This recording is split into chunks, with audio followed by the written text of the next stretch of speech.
ইলিশ মাছ দিয়ে এভাবে জালি কুমড়া রান্না করলে খেতে কিন্তু ভীষণ মজা হয়, কালারটাও অনেক সুন্দর আসছে।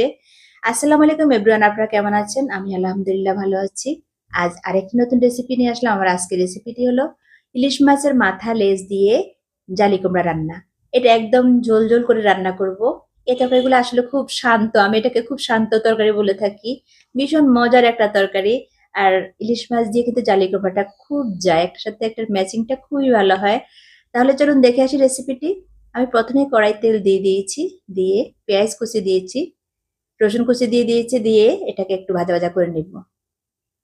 কাঁচামরিচ দিয়েছি, গুঁড়ো মরিচ খুবই কম দিব, একটু মানে খুব কালারফুল রান্না না কিন্তু এটাকে খুব হালকা করে রান্না করলে খুবই ভালো লাগে। আর মশলা যত কম দেওয়া যায় এই তরকারিটাতে তত বেশি ভালো লাগে। এই যে ভাজা ভাজা করে দিয়েছি, এখন একটু পানি দিয়ে দিয়েছি, দিয়ে এখন গুঁড়ো মশলাগুলো দিয়ে দিব। গুঁড়ো মশলা সব মশলাই দিব কিন্তু পরিমাণে অনেক কম।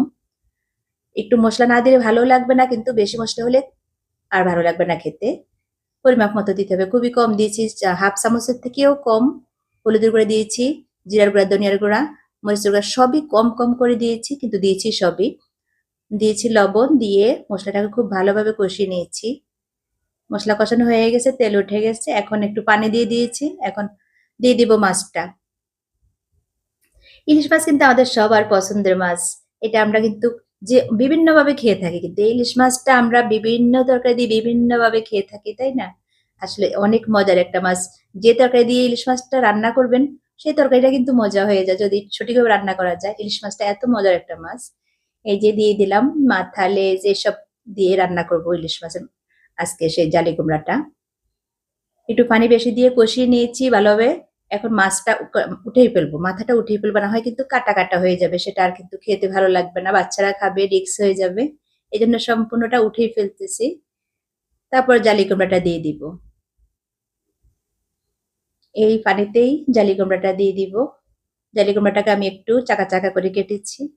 এই তরকারিটা আসলে গরমকালে খুবই ভালো, স্বাস্থ্যের জন্য খুবই ভালো, খাওয়া প্রচুর পানি থাকে কিন্তু এটাতে, পুষ্টিগুণ খুবই ভালো। এই জন্য আমাদের কিন্তু মাঝে মাঝে এসব তরকারিগুলো খেতে হবে। কষানো কিন্তু হয়ে গেছে, এখন পরিমাণ মতো পানি দিচ্ছি।